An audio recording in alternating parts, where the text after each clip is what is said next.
Meus amados, hoje nós iremos meditar o tema Jesus sentado junto ao poço. E eu creio que você deve imaginar qual que é o texto bíblico que nós vamos usar. Lembra? O texto bíblico?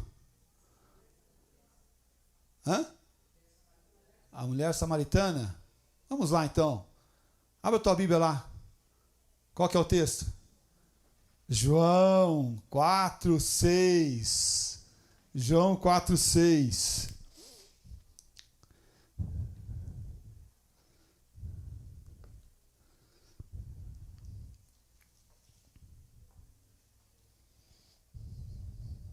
Cansado da viagem, assentara-se Jesus junto à fonte por volta da hora sexta.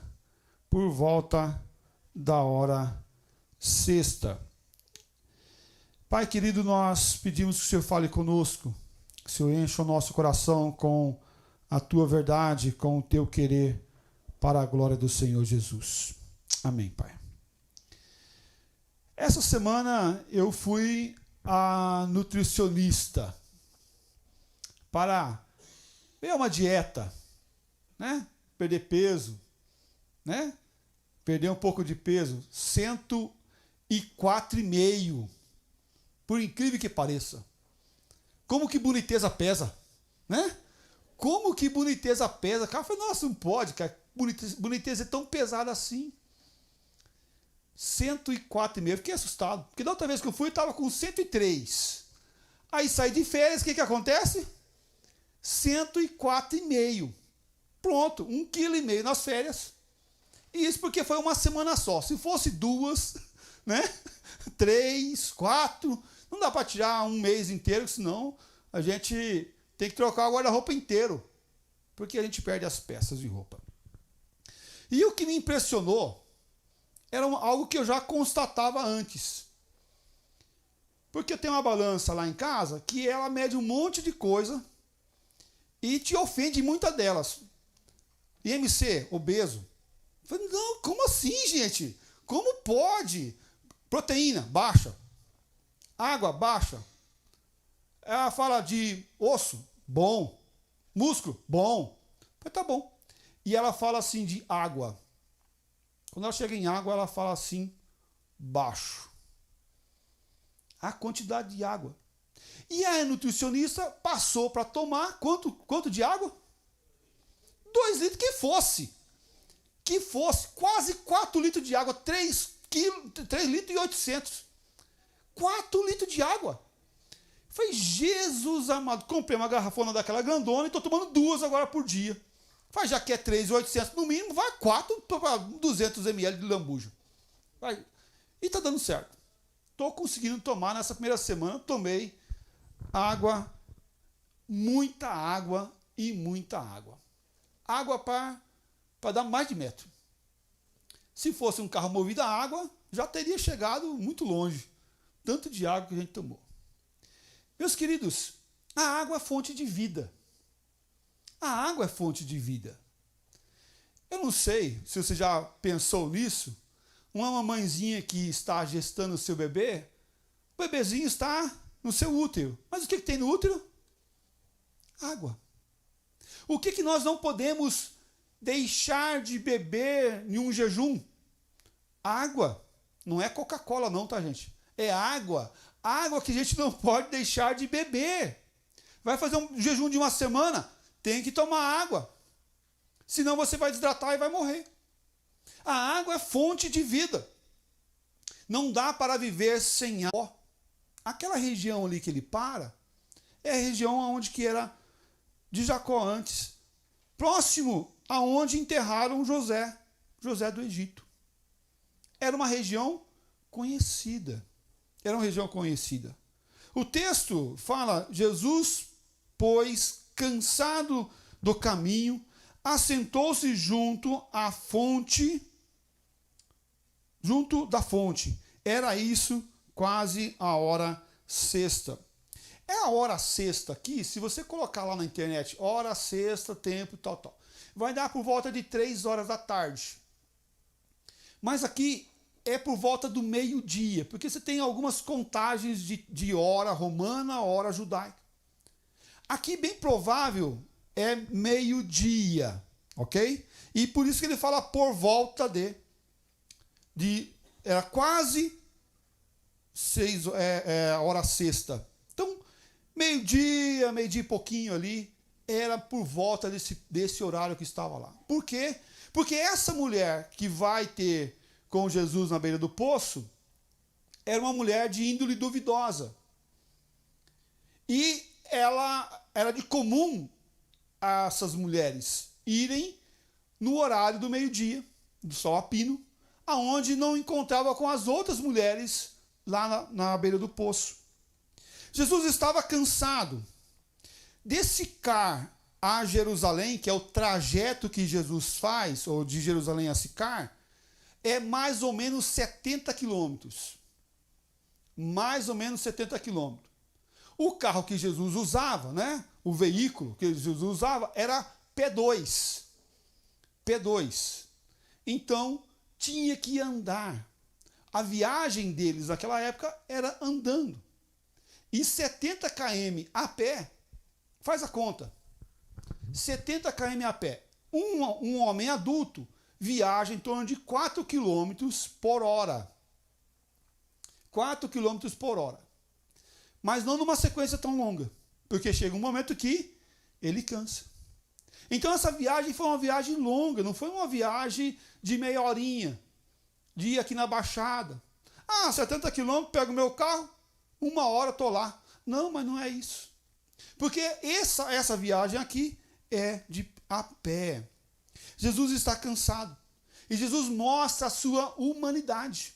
O quanto ele é humano, o quanto ele é homem, o quanto ele é 100% homem. O sol castigara Jesus nesse trajeto.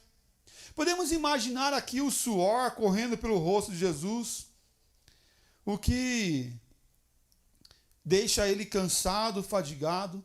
E o que fazemos quando estamos cansados? O que a gente faz quando está cansado? A gente quer descansar. Quer descansar. Ele fala, estou precisando de umas férias, estou precisando chegar na minha casa, estou precisando dormir, estou precisando descansar um pouco, eu quero chegar lá, tomar uma água gelada, colocar os pés para cima, dar uma descansada. E de homem, tomou forma de um ser humano, e não é aquela forma do Jesus texano que a gente vê, ruivo, né? Cabelo comprido, barba ruiva, olhos verdes, né? Pele mais avermelhada um pouquinho. Não é esse Jesus. Bem provável não é esse Jesus. Porque esse Jesus é um Jesus americanizado. Bem provável. Jesus tinha a pele mais escurinha, queimado do sol. Jesus tinha o cabelo escuro, preto, como da região da época. Como daquela região. Jesus tinha esse formato, mas Jesus cansava-se. Olha só como o que diz lá em Lucas 19, 41. Quando ia chegando, vendo a cidade, o que Jesus fez? Jesus chorou. Mostra o quê? A humanidade que nós temos. Quando nossos filhos se machucam, o que eles fazem? Choram. Quando eles ralam o joelhinho, eles choram. Alguns falam que os homens não choram, né? Alguns falam que os homens não choram. Chora sim. E pode chorar, homem. Pode chorar. Não tem nenhum problema em chorar. Não tem nenhum problema em chorar. Jesus chorou. E é algo que anormal na vida de Jesus. Então a Bíblia relata.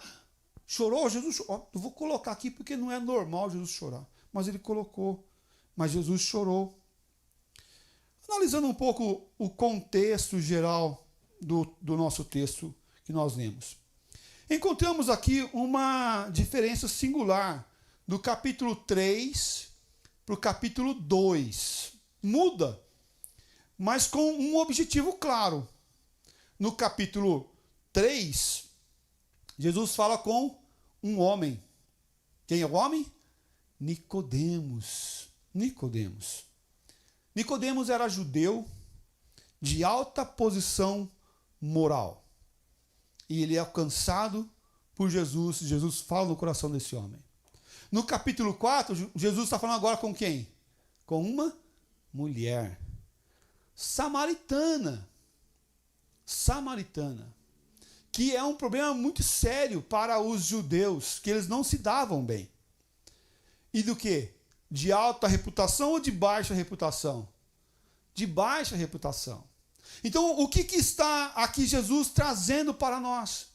Jesus está trazendo para nós que não importa se a tua reputação é boa, se a tua posição social é boa, se você é um homem ou se você é uma mulher, ou se você tem uma reputação baixa, se você tem uma descendência não tão boa quanto a do outro lá, que se diz melhor do que a tua, não importa diante do Senhor. Isso pode importar-se para os homens, que vê o exterior, mas que como Deus vê o interior, quer trabalhar no coração de todos, não é possível para Deus.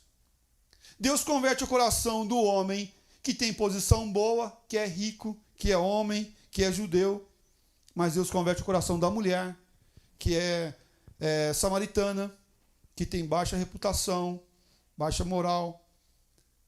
E Jesus confronta os dois. Porque os dois, não importa a posição social, vão ter que se acertar com Deus. Tanto o rico quanto o pobre. Quanto o brasileiro quanto o argentino. Acho que os argentinos mais, né? Do que os brasileiros. Mas eles vão ter que se acertar também. Percebe que nós criamos senso de valor. Mas o Senhor Deus quer trabalhar o que é o nosso coração. E Jesus ali, na beira daquele poço, mostra e confronta essa mulher. Jesus sentado junto ao poço, em primeiro lugar, o primeiro ponto que eu quero trabalhar com os irmãos, quebra uma barreira social. Jesus quebra uma barreira social.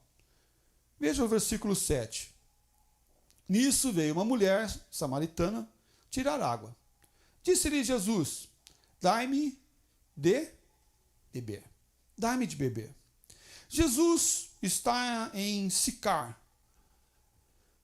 A palavra Sicar, o nome Sicar, é cidade dos bêbados. Cidade dos bêbados. Imagina você, para o teu carro, ali no portão da cidade de Sicar, fala assim: vamos fazer um piquenique aqui? Filho, vem aqui, filho de 10 anos, vai lá na venda que está lá daquela cidade ali, que é a cidade dos bêbados, e compra para nós comida para a gente comer aqui. Tu faria isso? Cidade dos bêbados.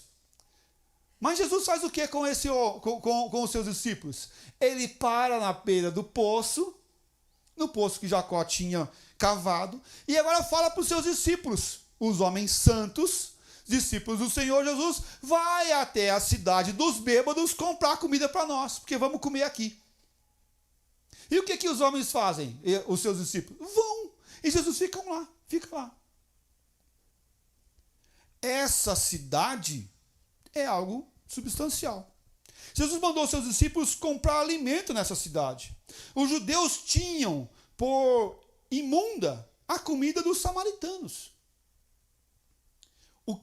Jesus parar nesse lugar para fazer acampamento nesse lugar, ele está quebrando barreiras no coração desses discípulos, mas também nos nossos também. Porque devemos olhar aqueles que não são iguais a nós com um olhar de amor e de cuidado e de apreço.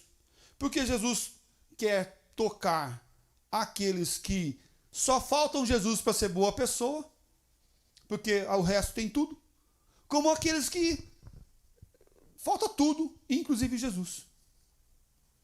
Meus amados, Jesus está mostrando aqui que as barreiras sociais devem ser quebradas. Jesus usa uma estratégia para alcançar o coração dessa mulher que chega para ela. O que ele pede? Dai-me água. Dai-me água. O segundo passo é fazer um favor para aquela pessoa. Quer se comunicar com alguém? Peça um favor para ela. Quer se comunicar um pouquinho mais? Faça um favor para ela. Faça algo para ela. E o que Jesus fez para essa mulher? Jesus revelou a sua vida. Jesus revelou a sua vida.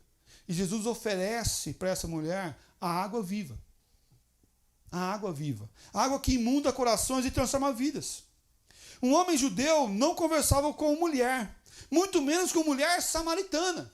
Porque os samaritanos eram aquele tido como meio que morno, não crente, também não sem crer. É aquele que ficava meio que em cima do muro.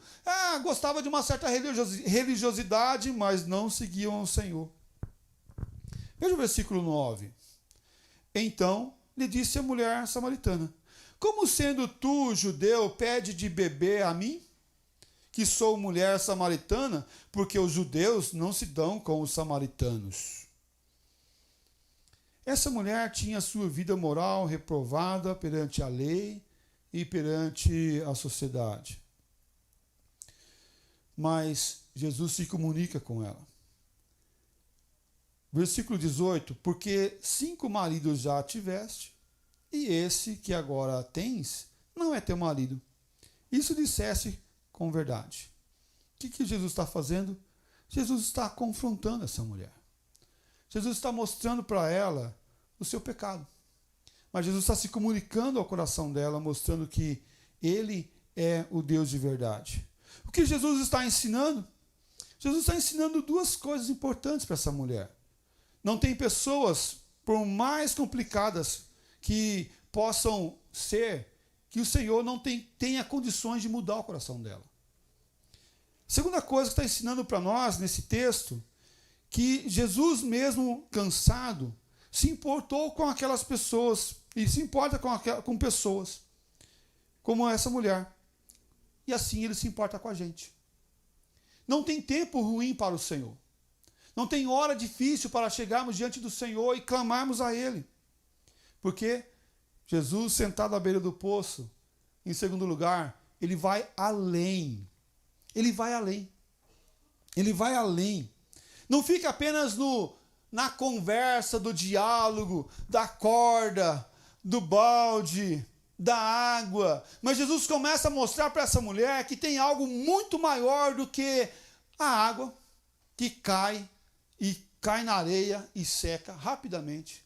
Ou que a gente toma e que depois tem que tomar outro gole de novo, e 4 litros por dia, e tem que tomar novamente no outro dia, e de novo, e de novo, e de novo. É algo inesgotável enquanto nós vivemos. Veja os versículos de 11 a 14. Eu vou pedir que a igreja leia todos juntos. Respondeu-lhe: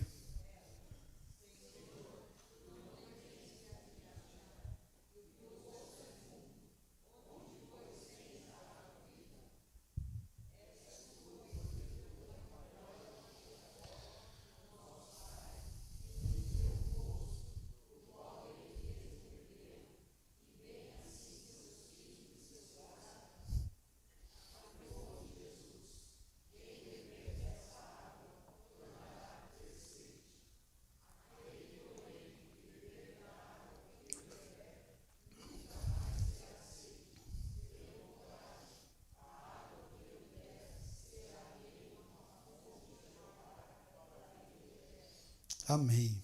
Aleluia. O assunto inicia por causa da água. Dai-me de beber. Mas Jesus vai além. Em vez de ficar cogitando da água, em vez de ficar falando da água, em vez de questionar a religiosidade dela, a nacionalidade dela, o que Jesus faz?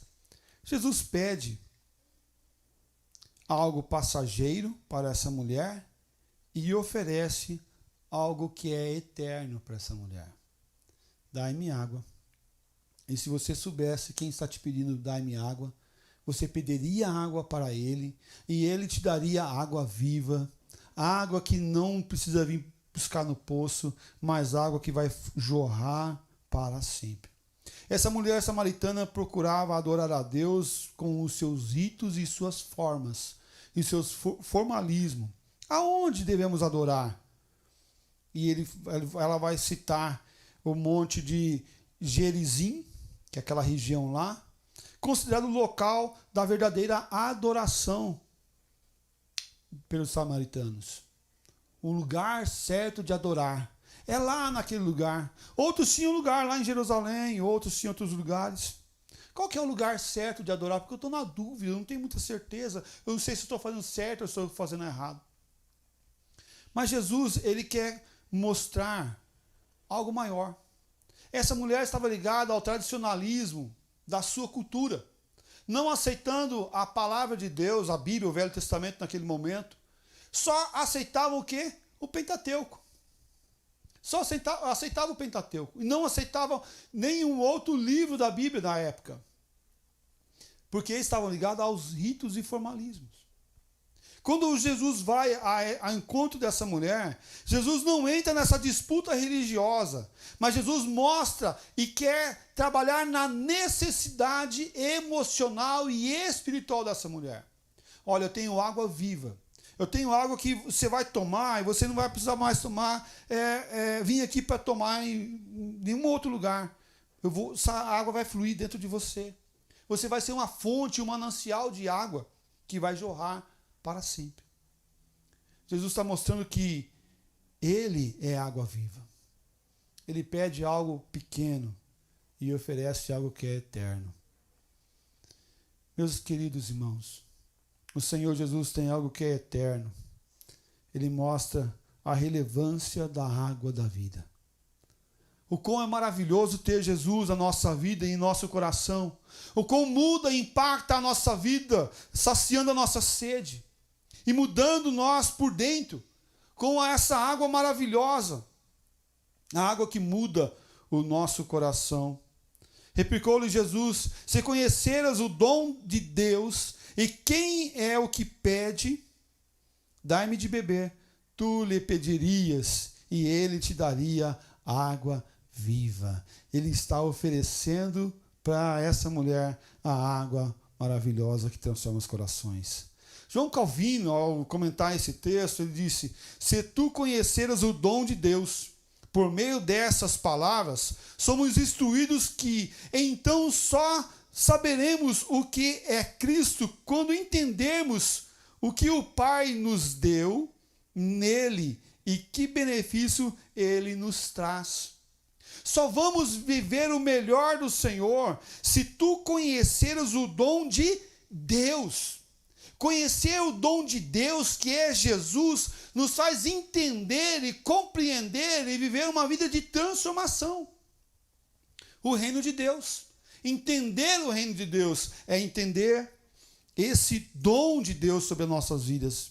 Entender o reino de Deus é viver o melhor do Senhor para esse tempo. O melhor do Senhor para as nossas vidas e para os nossos corações.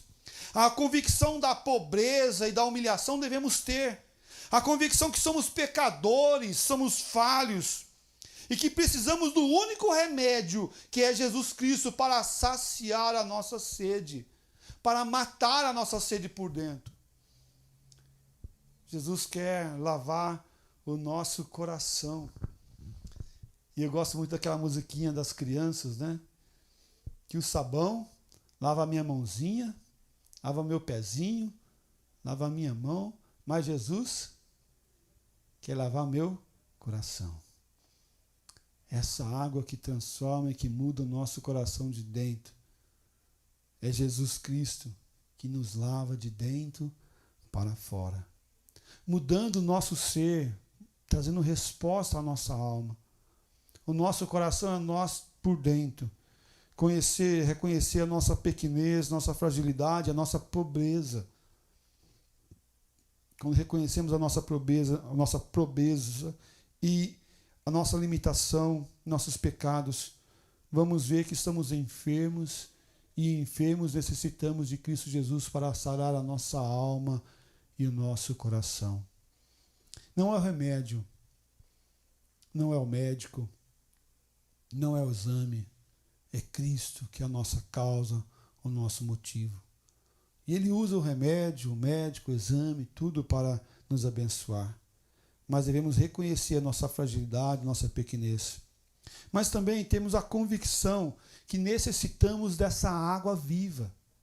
e que somos dependentes dele, não importa o tamanho da corda que nós temos, não importa a profundidade do poço, não importa quem nos deu a água ou quem nos dá a água todos os dias, importa que é o Senhor Jesus Cristo que muda o nosso coração e a nossa vida. Ele muda aquilo que é terreno, da que importa para nós, para aquilo que é espiritual, que realmente é fundamental para os nossos corações. Concluindo a nossa mensagem dessa noite, 2 perguntas e 2 afirmativas dessa mulher. Primeira pergunta: tu és maior que o nosso pai Jacó, que nos deu o poço? Será que Jesus é maior que Jacó, que deu o poço para aqueles que estavam naquela região? Sim, Jesus é maior, porque ele é o dono da vida, é quem domina todas as coisas, é o Criador do universo. A segunda pergunta: onde, pois, tem água viva? Onde, pois, tem água viva? Olha que pergunta. Aonde está a água viva? A água viva está em Jesus Cristo, o Senhor da vida. E com essas perguntas, elas têm 2 afirmativas. Primeira afirmativa: vejo que tu és profeta. Vejo que tu és profeta. Porque afirmou todas as coisas e contou todas as coisas. Porque Jesus vai além. Jesus mostra a nossa fragilidade. Vinde, vede um homem que me disse tudo quanto tenho feito. Vinde e vede. Tem um homem ali que contou toda a minha vida. Contou tudo o que eu tenho feito sem eu conhecer ele, sem ele me conhecer. Meus queridos, quem é Jesus para você? Quem é esse Jesus que está sentado na beira do poço? Quem é esse Jesus? É a fonte de água viva para você? É quem muda o teu coração, é quem alimenta a tua alma, é quem sacia a tua sede? É a fonte de água viva? É quem te dá força para continuar? Ou é apenas um Jesus histórico, um Jesus da tradição, Jesus que nasceu, que celebramos?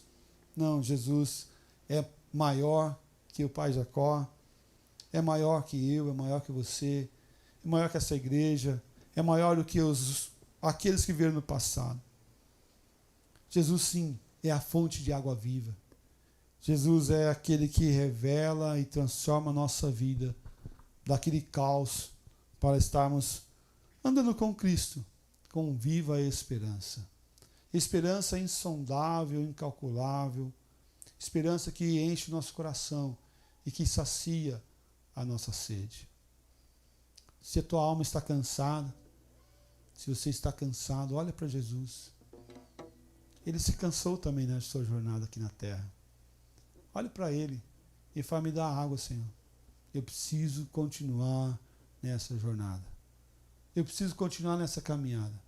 Reconheça suas fragilidades, seus pecados e caminhe com ele para a glória dele mesmo. Vejo que tu és profeta. Vejo que Cristo é o Senhor da vida. Ele revelou tudo para essa mulher, como ele revela a tua vida para você. E que em nome do Senhor Jesus você tenha um encontro com essa água abundante, transformadora para a glória dele mesmo.